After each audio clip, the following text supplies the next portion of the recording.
far superior to the Americans.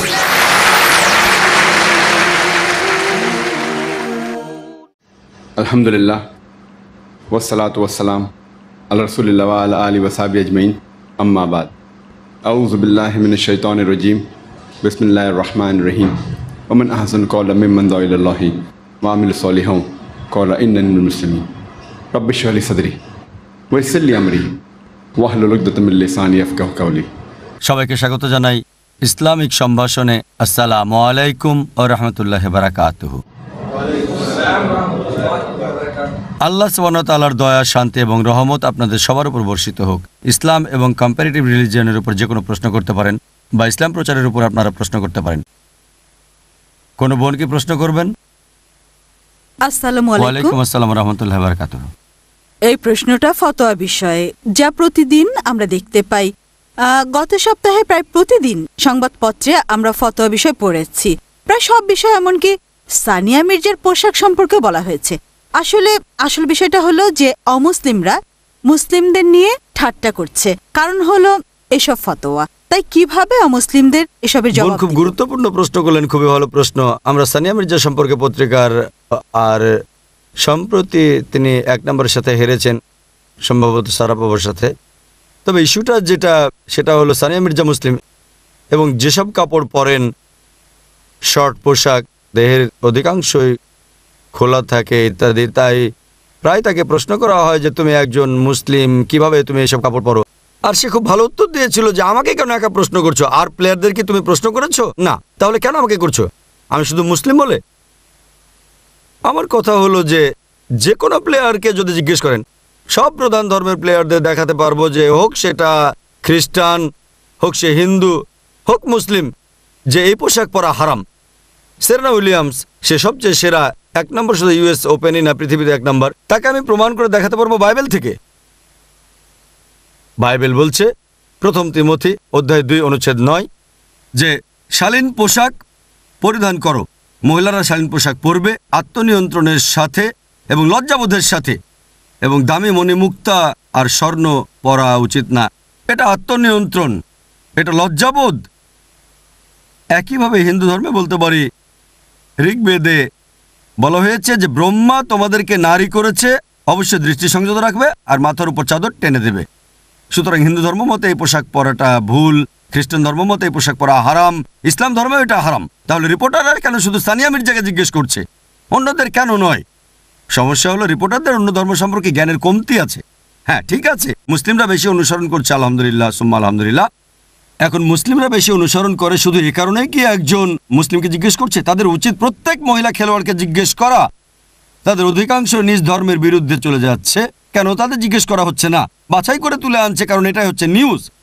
যদি Serena উইলিয়ামসকে জিজ্ঞেস করে, সে বলবে এগুলো নিয়ে আমি ভাবছি না। আর খ্রিস্টান বিশ্ব সেটা নিয়ে আপত্তি করবে না, কারণ নিজেরাই তাদের ধর্মগ্রন্থের ব্যাপারে বিরক্ত। যেমন 9/11 যা ঘটেছিল, টুইন টাওয়ারে হামলার পর কানাডাতে একটা জরিপ চালানো হয়েছিল যে টুইন টাওয়ার হামলায় মুসলিমরা কি ভাবছে। প্রায় সবাই বলেছে যে এটা ভুল, নিন্দা জানাই। আর অটোয়াতে 14 বছরের এক বালক বলেছে যে তারা সঠিক কাজ করেছে, এই কথাটাই শিরোনাম হয়ে গেল। ও মুসলিম বালক বলেছে 11 সেপ্টেম্বর টুইন টাওয়ারে যা ঘটেছে সেটা সঠিক। ফাঁদ পেতেছে। কিছু উত্তর চায় আর সেগুলোকে পেয়ে গেলে ইচ্ছে মতো প্রচার করে। এটা আসলে মিডিয়ার একরকম খেলা ছাড়া কিছুই না, আমাদের জড়ানোর কোনো দরকার নেই। তবে প্রশ্নটা খুবই সুন্দর, কিভাবে জবাব দেব? আর গতকাল মিডিয়ার লোকদের সাথে আলোচনা করছিলাম, আমি তাকে বললাম প্রত্যেক ধর্মই বলছে এটা ভুল, তাহলে মিডিয়া কেন সেটা বলছে না? এটা কি সংবাদ না? এর একটা কারণ মিডিয়া। আমি এর জন্য মুসলিমদেরও দায়ী করব। আর আমরা পত্রিকায় দেখি কিছু মন্তব্যও পড়েছি, আর আমাকে বলা হলো টেলিভিশনে লোকজন মন্তব্য করেছে মুসলিমদের ফতোয়া, হোক সে ধর্মীয় ব্যক্তি বা রাজনীতিবিদ বা হোক সে ব্যবসায়ী, পৃথিবী জুড়ে মুসলিমদের মতামত নেওয়া হয়েছিল। আর অধিকাংশ ধর্মীয় নেতারা বলেছে যে এটা হারাম। কিছু লোক কোনো মন্তব্য করতে রাজি হয়নি। 2-1 জন উলামা বলেছে খেলায় এটার অনুমতি আছে। তাই দেখেন, উলামারাও ভিন্নমত পোষণ করছে, তবে প্রায় সকল উলামাই বলছে এটা হারাম, এটা ভুল, স্কার্ট পরতে পারে না। আর কিছু তথাকথিত সেকুলার ইনভার্টেড কমার মুসলিম বলছে যে সে যা করছে ভালো, আমরা তার সাথে আছি। আর অনেক মহিলা মন্তব্য দিয়েছিল, ওই সকল মহিলাদের যারা এই মন্তব্য করেছে সে ভালো করছে তাদের কেউ হিজাব পরে না। সব মহিলা যারা হিজাব পরে না তারা মন্তব্য করেছে যে সানিয়া মির্জা যা করছে তা সঠিক, সে দেশের নাম উপরে তুলছে, ইসলামকে তুলছে, ইত্যাদি ইত্যাদি ইত্যাদি। আর এইসব রাজনীতিবিদরা বলছে ও এই সমস্ত ধর্মীয় নেতারা খেলা কি জানে না, এজন্য এমন উত্তর দিচ্ছে। আর লোকজন হাততালি দিচ্ছে, আরে কি জবাবই না দিয়েছে। ধর্মীয় নেতারা খেলা সম্পর্কে নাই বা জানে, রাজনীতিবিদরা কি ইসলাম সম্পর্কে জানে? সুতরাং আমার কাছে খেলার চেয়ে ইসলাম ধর্ম গুরুত্বপূর্ণ, এজন্য এটাকে মানতে পারবো না। এবার রাজনীতিবিদদের আরেকটা ইস্যুর কথা বলি। তারা বলে ও আমরা সানিয়া মির্জাকে নিয়ে গর্বিত ইত্যাদি, এর কারণ শুধু রাজনৈতিক ভোট ব্যাংক। এই সকল রাজনীতিবিদদের আমি বলতে চাই, আর দেখবেন তারা বলছে যে দেখুন খেলা একটা আন্তর্জাতিক বিষয়, তাই আন্তর্জাতিক গেমসের ব্যাপারে যা সঠিক তাই সেই খেলোয়াড়কে করতে দেওয়া উচিত। আমি বলি ঠিক আছে, তর্কের খাতিরে মানলাম। পরবর্তী প্রশ্ন করি, আপনি কি জানেন এক ধরনের খেলা আছে বিচ ভলিবল, প্রধানত মেয়েদের জন্য, সেটা কি জানেন? জানি না আন্তর্জাতিক কিনা। যদি আন্তর্জাতিক হয় আপনি কি বিকিনি পরিয়ে আপনার মেয়েকে বিচে পাঠাবেন? কি পাঠাবেন? হ্যাঁ অথবা না? আমি তথাকথিত মুসলিম অমুসলিম রাজনীতিবিদদের বলছি, এই সকল মুসলিম রাজনীতিবিদরা কি তাদের মেয়েকে বিকিনি পরিয়ে বিচে পাঠাবে ভলিবল খেলতে? তারা পাঠাবে? সামনে হয়তো উলঙ্গ সাঁতার হতে পারে, কোথায় গিয়ে থামবেন? যদি ভবিষ্যতে উলঙ্গ সাঁতার প্রতিযোগিতা আন্তর্জাতিক খেলা হয়, আপনি কি মেয়েকে চাইবেন উলঙ্গ করে পাঠাতে? আর আমরা জানি খালি গায়ে সাঁতারটা একটু বেশি ভালো হয়, সাঁতারের জন্য উলঙ্গ হওয়া ভালো যদি যৌক্তিকভাবে বিবেচনা করেন। কেউ যদি ভবিষ্যতে প্রমাণ করে যে উলঙ্গ হয়ে কাপড় পরার চেয়ে বেশি ভালো সাঁতার কাটা যায়, তারপরে সেটা আপনি মানবেন? সে সীমা কোথায়? কোথায় গিয়ে আপনি থামবেন? আগে অজাচার ছিল নিষিদ্ধ শত শত বছর আগে, তারপর অজাচার কমন বিষয় হয়ে গেল। সমকামিতা নিষিদ্ধ ছিল, এখন সমকামিতা বৈধ। ঠিক, পর্নোগ্রাফি বৈধ। আজকের পত্রিকায় পড়লাম যে ইউকে লক্ষ লক্ষ পাউন্ড ব্যয় করছে শিশু পর্নোগ্রাফি রোধ করার জন্য। আমি বলি কেন? কয়েক বছর আগে পর্নোগ্রাফি নিষিদ্ধ ছিল, এখন এটা জীবনের একটা অবিচ্ছেদ্য অংশ। অনেক দেশে পর্নোগ্রাফিকে বৈধ করা হয়েছে, তবে শিশু পর্নোগ্রাফি অনেক দেশেই নিষিদ্ধ। ভবিষ্যতে হয়তো শিশু পর্নোগ্রাফিও কমন হয়ে দাঁড়াবে, সেটাকে বৈধ করে ফেলবে। দেখেন এখন সমকামীরা বিয়ে করতে পারে কানাডাতে, কয়েক বছর আগে এটা নিষিদ্ধ ছিল। সুতরাং এর সীমানা কোথায় করবেন? আমাদের জীবনের মূল্য থাকা উচিত। আমি এই রাজনীতিবিদদের বলছি, আপনি কি আপনার মেয়েকে বিচে ভলি খেলতে পাঠাবেন বিকিনি পরিয়ে? তাই আমাদের উচিত জট না পাকিয়ে বরং জবাব দেয়া। উলামারা যে ফতোয়া দিয়েছে যে সানিয়া মির্জা যা করছে তা ভুল, আমিও তার সঙ্গে একেবারে একমত। তবে যে জবাব দিতে হবে আমি বলবো তা অন্যভাবে দিতে হবে। কোরআন বলছে সূরা নাহাল অধ্যায় 16 আয়াত 125, উদু ইলা সাবিলি রাব্বিকা বিল হিকমা ওয়াল মাওয়াযাতিল হাসানা ওয়াজাদিল বিল্লাতি হাসান। মানুষকে ডাকো তোমার প্রভুর দিকে জ্ঞান দিয়ে এবং সুন্দর আচরণ দ্বারা, এবং তাদের সাথে তর্ক করো সবচেয়ে ভালো পন্থায় এবং উত্তমভাবে। আমি একটা সহজ প্রশ্ন জিজ্ঞেস করছি, যে কোনো উলামাকে জিজ্ঞেস করেন যে বড় হারাম কোনটা, নামাজ পড়া নাকি শর্ট পোশাক আশাক পরা? বুখারী সহিহ হাদিস বলছে মুমিন এবং কাফিরের মাঝে পার্থক্য হচ্ছে সালাহ। তার মানে সালাহ আদায় না করার পাপ শিরকের কাছাকাছি। অনেক ভারতীয় ক্রিকেটার, পুরুষ ক্রিকেটার, তাদের নাম বলছি না আমি এখানে, সবাই কি নামাজ পড়ে? তারা কি ফতোয়া দিয়েছে যে ইন্ডিয়ান ক্রিকেটাররা ভুল করছে? কেন? অভিনেতারা তারা শিরক করছে। বলিউডের অধিকাংশ অভিনেতাই তারা মুসলিম, শিরক করছে, পর্দায় মূর্তি পূজা করে, এটাকে হালাল। তাদের বিরুদ্ধে কি ফতোয়া দিয়েছে? হয়তো অতীতে কেউ দিয়েছে। তাই যখন রিপোর্টার আসে আপনার কাছে, সেটা হচ্ছে সানিয়ার বিষয় কি বড় হয়ে দাঁড়ায়? এর মানে এই না যে সানিয়া সঠিক কাজ করছে, তবে অন্তত আমাদের বলা হয়েছে যে সানিয়া 5 ওয়াক্ত নামাজ পড়ে। সে যা করছে তা হলো যথাযথ পোশাকটা পরছে না, আমি এটা সমর্থন করছি না। তারপরও সে মুসলিম অভিনেতাদের চেয়ে ভালো যারা শিরক করছে, যে মুসলিম ক্রিকেটার নামাজ পড়ে না তার চেয়ে। সুতরাং এভাবে যদি জবাব দেন, সব মিডিয়া দেখবেন চুপ হয়ে গেছে। এর মানে এই না যে সানিয়া যা করছে তা সঠিক এবং আপনি সমর্থন করছেন না। তবে যেটা ভুল সেটা ভুলই, আর আপনার জানা উচিত কিভাবে টেবিলটা উল্টাবেন। আমার কাছে যদি মিডিয়া আসে, আমি কারণ বলতে যাই না, ভালো হয় আমার কাছে জেনে নেন। আমি তাদের বলি, যদি আমাকে প্রশ্ন করেন আমি সাধারণ জবাব দেব। যদি প্লেয়ারদের ব্যাপারে বলেন, এমনকি ক্রিকেটারদের ব্যাপারে যারা মুসলিম প্লেয়ার, নামাজের সময় দেখবেন তারা মাঠে থাকে, নামাজ পড়তে যাচ্ছে না। হারাম। বড় হারাম কোনটা? নামাজ পড়তে না যাওয়া ক্রিকেট খেলার জন্য, আর যারা দেখে তারাও নামাজ পড়ে না, সেটাও হারাম। 22 জন লোক খেলছে আর 22 মিলিয়ন বোকারা এটা দেখছে। সুতরাং সে ক্রিকেট খেলছে, নিজের চোখে দেখেন, সে নামাজ পড়ছে না। এটা বড় হারাম নাকি শর্ট পোশাক পরাটা বড় হারাম? কেউ বলবেন কোনটা বড় হারাম? কোনটা বড় হারাম? নামাজ না পড়া। তারা শুক্রবার নামাজও মিস করে, অথবা কেউ কেউ ভাবে শুক্রবার পড়লে চলবে, জুম্মায় ফরজ পড়বো, ব্যাস, তারপর দরকার নেই। কিছু মুসলিম ক্রিকেটার কখনো ঈদের নামাজ মিস করে না, যেটা আসলে ফরজ না। ঈদের নামাজ ফরজ না, আপনাকে পড়তে হবে আলহামদুলিল্লাহ, তবে ফরজ না। সুতরাং তারা ঈদ মিস করে না, অন্য নামাজ মিস করে। এভাবে কিছু মুসলমানের বছরে 2টো নামাজ, কিছু লোক বছরে 52 নামাজ পড়ে। আসলে মূল সমস্যা হচ্ছে ইসলামে নামাজ বেশি গুরুত্বপূর্ণ। আমার মতে সানিয়া মির্জা তাদের চেয়ে ভালো মুসলিম, যতটুকু তার সম্পর্কে জানি। হ্যাঁ, তার ইন্টারভিউ নেইনি, খুব বেশি তার সম্পর্কে জানি না, বেশি লেখাপড়াও করিনি। জানি প্লেয়ার নিয়মিত নামাজ পড়ে, তবে পোশাকটা ঠিক না। এই কয়টা বিষয়ে জানি, ব্যক্তিগত বিষয়ে জানি না। ইন্ডিয়ান ক্রিকেটারদের ব্যক্তিগত বিষয়েও আমি জানি না। ম্যাচ পাতানোর অভিযোগ উঠেছে নাকি অন্য কিছু হচ্ছে, তবে তারা ভালো মন্দ প্রকাশ করছে নাকি আল্লাহ মালুম। তবে অন্তত আমি জানি যে অনেক আছে ইন্ডিয়ান ক্রিকেটার যারা নামাজ পড়ে না, সেগুলো শিরোনামে আসে না। একজন মুসলিম ফতোয়া দিয়েছে যে মুসলিম ক্রিকেটাররা হারাম করছে, এটা শিরোনাম হবে, হয়তো আসবে সংক্ষিপ্ত নিউজ। মিডিয়াকে বোঝাতে হবে, ইসলাম সম্পর্কে তাদের জানাতে হবে, তাহলেই সত্যটা প্রকাশ হবে। অন্তত আমি সানিয়া মির্জাকে ধন্যবাদ জানাই, যদিও ইসলাম অনুযায়ী হারাম পোশাক পরে, অন্তত সে 5 ওয়াক্ত নামাজটা আদায় করছে। তার মানে এই না যে সে যা করছে আমি তা মানছি তার পোশাকের ব্যাপারে। আমাকে ভুল বুঝবেন না, আমি সানিয়া মির্জাকে সমর্থন করছি না, আমি তাকে চিনিও না।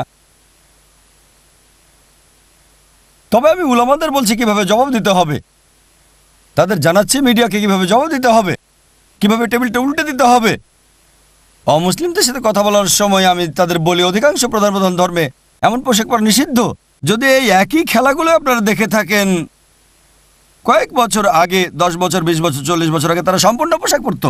আমি প্রশ্ন করছি, যদি সানিয়া মির্জা খেলার সময় লুজ পোশাক পরে, যদিও সেটা সম্পূর্ণ ইসলামিক না, তবে বর্তমানের চেয়ে ভালো, তার খেলায় হয়তো প্রভাব পড়তে পারে বড়জোর 1%, 2%, 3%, এর চেয়ে বেশি না। অবশ্যই আল্লাহর সাহায্য বেশি গুরুত্বপূর্ণ। তারপরও প্রশ্ন থেকে যায়, মহিলা কি জনসমক্ষে খেলতে পারে? সেটা ভিন্ন বিষয়।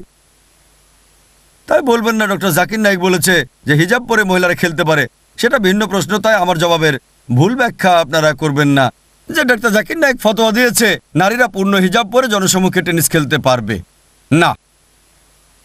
আমি এই শয়তানের কাজটাকে সমর্থন করছি না। আমি বলছি সেই বিষয়গুলো পাবলিকলি বলা উচিত না, অমুসলিম মিডিয়াতে বলা উচিত না। পাবলিকের সামনে কোনো মহিলা খেলবে কি না সেটা দ্বিতীয় প্রশ্ন। আর তারপর সে তার মতামত দিচ্ছে এই পোশাকটা সঠিক না। অন্তত একজন আলেম মনে হয় সঠিক জবাব দিয়েছিল যে একজন মহিলা জনসমক্ষে তার সামর্থ্য প্রদর্শন করবে কি না। তবে হ্যাঁ, বিভিন্ন মতামত রয়েছে যে যদি কোনো মহিলা হিজাব পরে সে পাবলিক লেকচার দিতে পারবে কিনা, বিভিন্ন মতামত আছে। যদি একজন মহিলা যথাযথভাবে পোশাক পরে সে খেলতে পারবে কিনা সেটা বিতর্কিত। আমি বলছি না এটা হারাম, তবে অন্তত আপনি বলতে পারেন যথাযথ পোশাক পরা উচিত। ইরানে নারীরা স্কার্ফ পরে ব্যাডমিন্টন খেলছে, ঠিক আছে, সেখানে তাদের হয়তো 2 বা 3% পারফরমেন্স কম হতে পারে। যদি পারফরমেন্স কমে যায় আপনি আল্লাহর সাহায্য কামনা করতে পারেন। তাই আমি এই অমুসলিম মিডিয়াকে বলতে চাই, আমরা আল্লাহর সাহায্যের উপর নির্ভর করে স্কার্টের সুবিধার চেয়ে যদি বলেন খেলা জেতার জন্য স্কার্ট পরা সুবিধাজনক, আমি বলবো ঠিক আছে, হয়তো 1 বা 2% সেটা ভালো, তবে আল্লাহর সাহায্য বেশি জরুরি, আল্লাহর সাহায্য গুরুত্বপূর্ণ। যেমন আমাদের অফিসে এটা বাধ্যতামূলক যে অফিসে সবাইকে 15 মিনিট পড়তে হয় 1 রুকু কোরআনের আরবি, আর যে ভাষা ভালো বোঝে সে ভাষার অনুবাদ হিসেবে পড়তে হবে। যদি 200 লোক কাজ করে 15 মিনিট কাজ না করলে লাখ লাখ টাকা সেখানে ক্ষতি, মাসে লাখ লাখ টাকা হারাচ্ছি। হিসেব করেন, কমপক্ষে 3 বার জামাতে নামাজ পড়ে, 3 বার। যদি হিসেব করেন 15 মিনিট, তাই প্রতিদিন 1 ঘন্টা কতগুলো মানুষ? 200 মানুষ। 1 মাসে লাখ লাখ টাকা খরচ। ব্যবসার ভাষায় লস হচ্ছে, কোনো সন্দেহ নেই এতে। তবে আমার মতে এটা একটা বিনিয়োগ। বিনিয়োগ হচ্ছে যে লোক কোরআন পড়ছে সে সৎ হবে, প্রতারণা করবে না, কঠোর পরিশ্রমী হবে, জিহাদ করবে। জিহাদ মানে চেষ্টা করা, আল্লাহর পথে সংগ্রাম করা।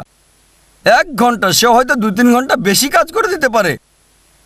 যদি সে নাও দেয়, আল্লাহ দেবেন আমাকে।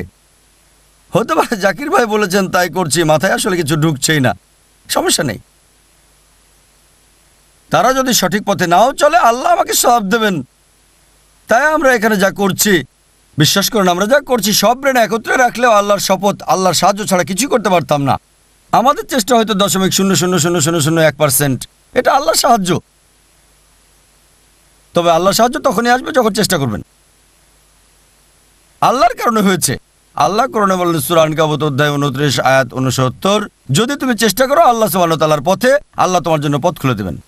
বোন, এটা মিডিয়ার কাজ, জবাব দেওয়াটা জানতে হবে। অমুসলিমদের কাছে জবাব দেওয়ার কৌশলটা কিছু ভিন্ন হতে পারে, তবে মূল বিষয় একই থাকবে।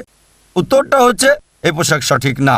তারপরও ইসলামের অন্যান্য বিষয়গুলো আনতে হবে এবং টেবিলটাকে উল্টে দিতে হবে, আর ইসলামকে বলির পাঠা বানানো থেকে বিরত থাকতে হবে। আশা করি উত্তরটা পেয়েছেন। ভাই, আমি হোটেল ম্যানেজমেন্টের ছাত্র। আমাদের প্রশিক্ষণ দেওয়ার সময় মদ পরিবেশন করাও শেখায়, এর অনুমতি আছে কি?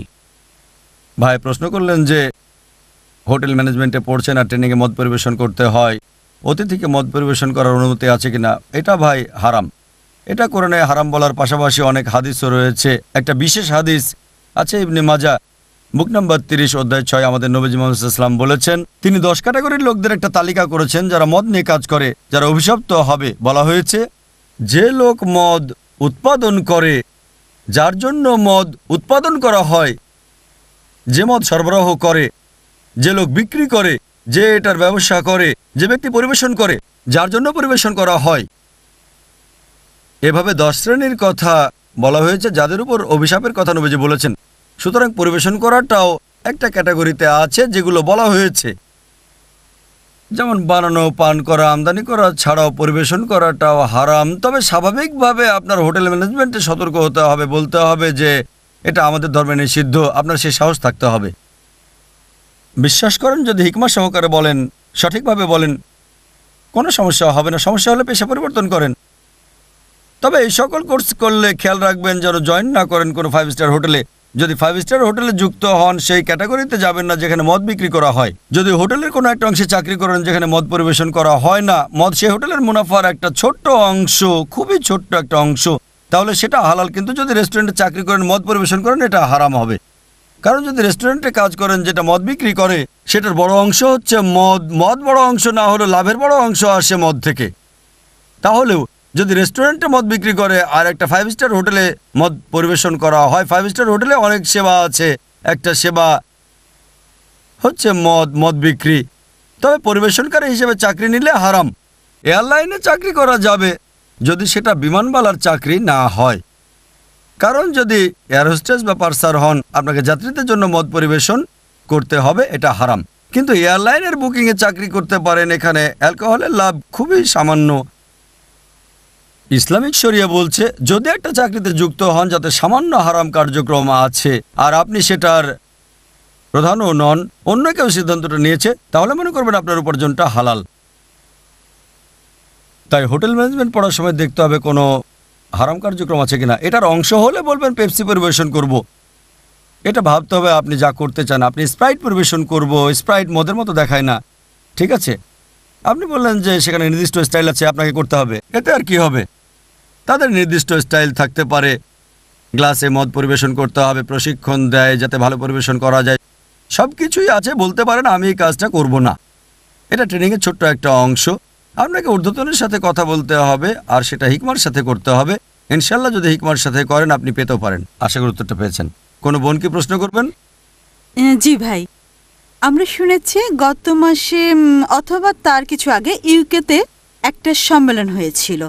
সম্ভবত এটা মুসলিম একটা ফেস্টিভ্যাল ছিল। যাই হোক, আমরা জেনেছি আপনি সেখানে গিয়েছিলেন। আসলে এবার ফেস্টিভ্যালের ব্যাপারে বিস্তারিত জানতে চাই। সেটা কি ধরনের ফেস্টিভ্যাল ছিল এবং সেখানে কি হয়েছিল? বোন প্রশ্ন করলেন যে সম্প্রতি ইউকেতে একটা মুসলিম ফেস্টিভ্যাল ছিল, আর শুনলেন আমি সেখানে গিয়েছি।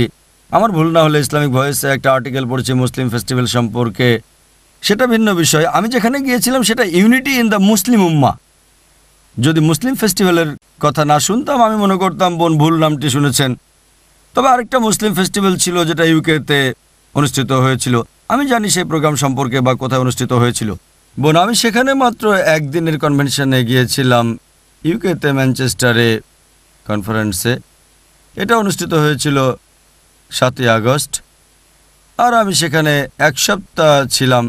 সেই কনভেনশনের নাম ছিল মুসলিম উম্মার ঐক্য, যেটা ইতিমধ্যে কয়েক মাস আগে অনুষ্ঠিত হয়েছে। আর প্রধানমন্ত্রী টনি ব্লেয়ার এবং জ্যাক স্ট্রকে আসতে বলা হয়েছিল, কিন্তু বোমা হামলার কারণে শেষ মুহূর্তে আমাকে বলা হলো যে তিনি আসছেন না, কারণ বোমা হামলা হয়েছে। আমার মধ্যে খুব ভালো প্রচারণা হয়েছিল এবং অনেক মিডিয়াও সেখানে উপস্থিত ছিল, CNN, অনেক স্যাটেলাইট চ্যানেল ছিল, এছাড়াও সরাসরি প্রশ্ন করা হয়েছিল। আমিও টেলিভিশনে একটা প্রেস কনফারেন্সে ছিলাম, আর পরবর্তীতে এটা খুবই সফল প্রোগ্রাম হয়েছিল মাশাআল্লাহ। বক্তারা এসেছিলেন পৃথিবীর বিভিন্ন অঞ্চল থেকে। সেখানে ডক্টর জামাল বাদাই কানাডা থেকে, ভাই সাব্বির আলী কানাডা থেকে, doctor Abdul Hakim quick south Africa থেকে এসেছেন তিনি, এবং অন্যান্য বক্তাও ছিলেন, বোন ইয়োহান রেডলি সহ। আপনি হয়তো জানেন সম্প্রতি তিনি ইসলাম গ্রহণ করেছেন, তিনি একজন ব্রিটিশ সাংবাদিক। একদিনের সম্মেলন ছিল সেটা, এবং অন্যান্য স্থানীয় বক্তাও ছিলেন ইউকে থেকে। মূলত কথা বলেছে মুসলিম উম্মার ঐক্য নিয়ে, আর আমার লেকচার ছিল প্রধান আলোচনা এবং কনভেনশনের শেষ লেকচার। আর বিষয়টা ছিল ইসলামের দূত। দুটো অংশে ভাগ করেছিলাম লেকচারকে।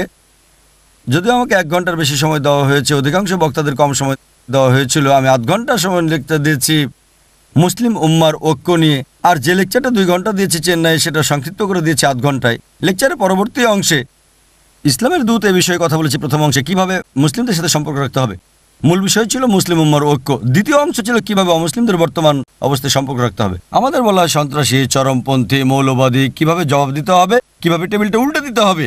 একই রকম যেমন বোন প্রশ্ন করলেন সানিয়া মির্জা সম্পর্কে, কিভাবে হিকমার সাথে জবাব দিতে হবে। আর দ্বিতীয় অংশ ছিল অতিরিক্ত 8 ঘন্টা ছিল যে কিভাবে অমুসলিমদের জন্য ইসলামের দূত হবে। কনভেনশনটা সফল হয়েছিল মাশাআল্লাহ সব মিলিয়ে। পরবর্তীতে আমরা ওল্ডহ্যামে গিয়েছিলাম, সেখানে লেকচার দিয়েছিলাম ইসলাম এবং সন্ত্রাসের উপর। ওল্ডহ্যামের পুলিশ প্রধানও সেখানে ছিলেন এবং তারাও সেখানে আলোচনা করেছিলেন। আমি ছিলাম প্রধান বক্তা, তারা 10 মিনিট কথা বলেছিলেন, আমি আলোচনা করেছি 1 ঘন্টা, এবং প্রশ্নোত্তর পর্ব ছিল। ব্রেডফোর্ডে লেকচার দিয়েছি, কনভেনশনে 2000-এরও বেশি দর্শক ছিল সেখানে। একই অবস্থা ব্রেডফোর্ডে, সেখানে 2500-এর বেশি দর্শক। বার্মিংহামে গিয়েছি, তারপর লন্ডনে এলাম, সেখানে টিভিতে সরাসরি 3 ঘন্টারও বেশি প্রশ্নোত্তর পর্ব চলছিল। প্রধানত প্রশ্নগুলো ইউকের ইসলামিক চ্যানেল থেকে। মুসলিম ফেস্টিভ্যাল সম্পর্কে ওই আর্টিকেলটা ছাড়া আর কিছুই জানি না আমি। অল্প কিছু লেখা ইসলামিক ভয়েসে এসেছিল মুসলিম ফেস্টিভ্যাল সম্পর্কে, যে কিছু মুসলিম একত্রিত হয়েছে এবং একটা উৎসব করেছিল। প্রধানত বোমা হামলার ব্যাপারে নিন্দা জানানো ছিল উদ্দেশ্য, যেটা 7 জুলাই হয়েছিল, আর মুসলিমদেরকে দোষ দেওয়া হয়েছিল। ভুল ধারণাটা দূর করতে চেয়েছিলাম, যা আমাদের কনফারেন্সেরও প্রধান একটা উদ্দেশ্য ছিল, যা আমরা করেছিলাম মুসলিম উম্মাতে। এটা প্রমাণ করতে যে ইসলাম এমন একটা ধর্ম যা সংঘর্ষে উৎসাহিত করে না, এবং বোমা হামলার ব্যাপারে আমাদের অবস্থান এটাই। আশা করি উত্তরটা পেয়েছেন। ওয়া আখির দাওয়ানা আলহামদুলিল্লাহি রাব্বিল আলামিন।